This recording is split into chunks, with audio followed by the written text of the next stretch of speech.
Muito obrigado, Sr. Presidente. Vou tentar ser muito rápido nas perguntas, porque tenho 5 perguntas. A primeira delas tem a ver com uma análise da Comissão de Acompanhamento que data de 18 de janeiro de 2021, que se refere à imparidade a constituir relativamente ao Banco Económico. Há uma divergência com o Banco dos 90%, 30% e em causa está um impacto de 254 milhões de euros.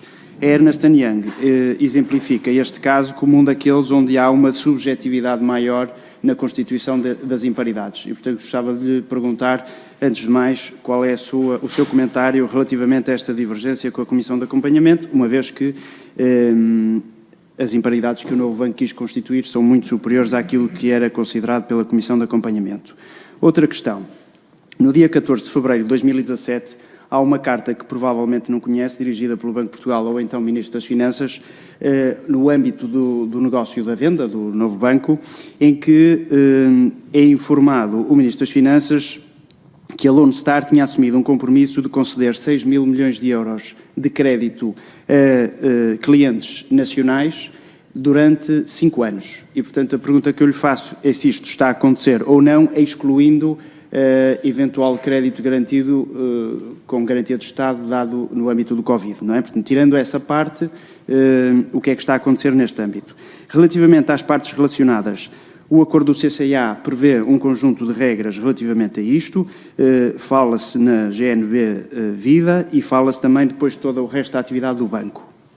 No entanto, estabelece que pode ser feito um pedido por escrito para que a operação possa ser realizada se houver partes relacionadas envolvidas. E a pergunta que eu lhe faço é se alguma vez isto aconteceu e se aconteceu, se foi recusado, se foi aceito, qual foi o contexto, qual foi a operação. E depois também há um conjunto de operações que são excluídas, que têm valor agregado até inferior a 7,5 milhões de euros ou participações firmes em sindicatos de financiamento, etc, etc. Julgo que sabe o que me refiro. Portanto, perguntava-lhe também se isto alguma vez aconteceu ou se não aconteceu porque foi recusado ou alguma coisa do género. Por último, o Tribunal de Contas identifica uma desvalorização de um ativo de 287 milhões de euros, na página 68. Gostava de perceber qual é este ativo que desvalorizou 62% em dezembro de 2017. É uma outra questão. E, por fim, agora sim, relativamente aos rácios de capital, há um regime transitório por causa do Covid, mas o BCE já esclareceu o Fundo de Resolução que aquilo que tem que ser cumprido são os 12%, pelo menos, relativo ao CCA. E a pergunta que eu faço é porque é que o BCE se mete nisto, se não devia ser a DGCOM, uma vez que isso é um contrato privado. E, portanto, se é um contrato entre privados, porque é que o BCE não permite a aplicação dos 8,25 e está a exigir os 12%?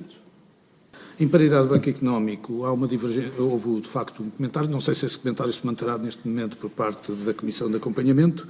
Há também uma opinião da INOI sobre isso, dizendo que a nossa imparidade talvez seja insuficiente, porque deveria ser entre 90% e 100% e não o anterior, e muito sinceramente, esperemos que isto todo corra bem, que estejamos todos enganados, não tem muito significativo efeito no CCA, porque o efeito dos riscos weighted assets aparecem com a determinação da imparidade, apenas tem efeito no resultado, tem muito pouco efeito no capital, porque os riscos weighted assets são elevadíssimos neste banco.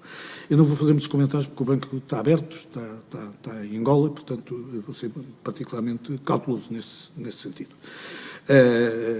Depois, em relação aos clientes nacionais, eu não sabia dessa carta, muito sinceramente, portanto vamos ficar com esta nota desta carta. É uma carta interessante sobre aquilo que é o compromisso da Lone Star com Portugal.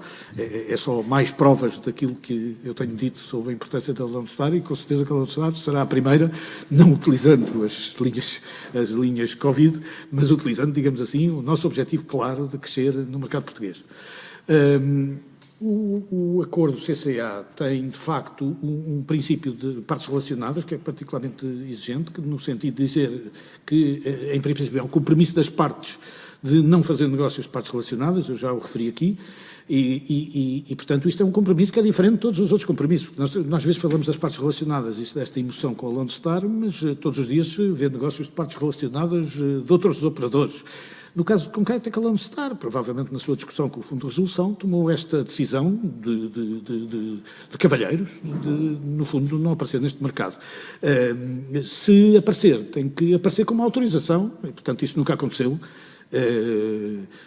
Nós temos dito, enfim, não digo, eu tenho dito por graça ao Dr. João Freitas que se isso aparecesse é porque a Lone Star tinha a melhor proposta e, portanto, era uma amassada, ficávamos numa situação extraordinariamente duvidosa. Portanto, objetivamente, eu tenho sempre dito à Lone Star que acho que devemos manter este cavalheirismo, mesmo que seja para prejuízo, enfim, em última instância, porque acho bem que se mantenha esse cavalheirismo. Há muito cavalheirismo na Lone Star, ao contrário do que nós vamos desenhando por aqui.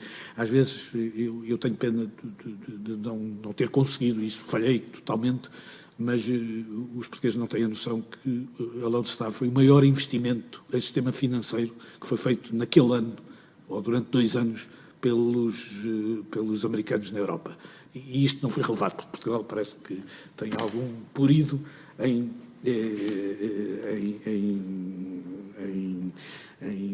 relevar, digamos assim, as coisas boas que lhe acontecem.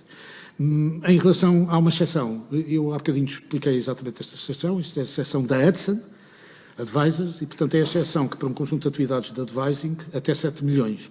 Era o que eu estava a dizer, que nós ainda assim submetemos a Hudson a uma lógica de outsourcing e, portanto, neste momento este contrato é para aí de 3,5 milhões, porque obrigamos não à utilização do valor todo, mas à utilização do valor por horas que é determinado. Eu há bocadinho, quando falei da Hudson, era exatamente esta cláusula excepcional que estava previsto no contrato.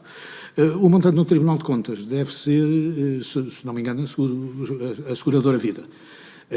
Porque a seguradora vida tem, no fundo, 3 intervenções que podem ter sido verificadas pelo Tribunal de Contas, ou pelo menos 2.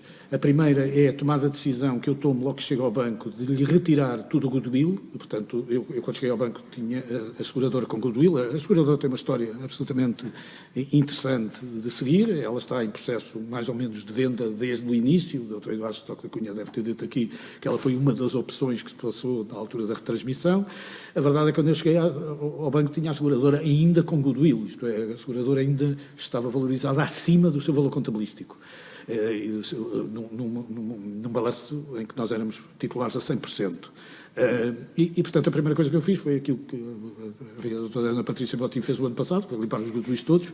Nós limpámos aquilo e, portanto, foi 100 e tal milhões de prejuízo instantâneo, digamos assim, por limpar o goodwill, e ficámos a 420 milhões, que era o valor aproximado da operação. No entanto, quando a operação é classificada em asset for sale, porque a operação depois é classificada para venda logo a seguir na negociação do CCA, logo em março, nós pomos lá a venda em março, o processo depois é um processo longo por causa da questão do Greg Lindbergh e da necessidade de substituir o último beneficiário owner, e portanto o que acontece basicamente é que, entretanto, ela é imparizada com uma asset for sale, porque cada vez que há um asset for sale, ele é imparizado desde logo ao valor potencial da venda e, portanto, a certa altura, quando a melhor proposta de venda são 190 milhões, que é assim que começa a proposta das BIG, deve ter passado imediatamente, digamos assim, para esse valor, porque é assim que nós devemos e temos que registar, isto é, quando tiramos uma companhia que é detida a 100% e passamos a asset for sale, imediatamente ela é revalorizada para o valor da venda potencial.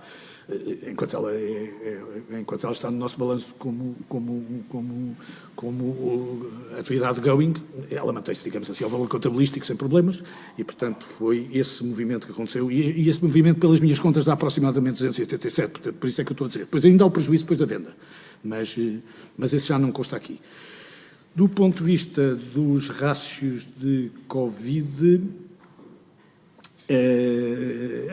a pergunta é interessante, mas eu não sou sequer sensível a ela. Não posso ser mais sincero para dizer isto, por uma razão muito simples. De facto, o rácio de capital que foi definido para o novo banco foi 12% e é contratual a partir de 2020. Antes de 2020 era o rácio exigido mais 150 basis points, a partir daí passou a ser 12%. E é 12% para o bem e para o mal. E, portanto, se amanhã os rácios exigíveis forem maiores, paciência, Lone Star, fundo de resolução, cada um com 25%, outro com 75%, resolve o problema. Quando são menores, obviamente isso dá um buffer. O buffer, chamo-lhe a atenção para o total capital, é 11%. Isto é, os nossos 8,25 neste momento em buffer são 11%. Portanto, não parece que utilizássemos esta reestruturação neste momento para baixar qualquer solução, e portanto os 12% nem sequer são uma margem suficiente, e eu acredito que o BCE não se sente rigorosamente nada confortável com uma mudança com essas características. E, portanto, não sou mesmo sensível a 12% contratual, é 12% que deve ficar, e portanto eu sou dessa opinião de uma forma muito clara.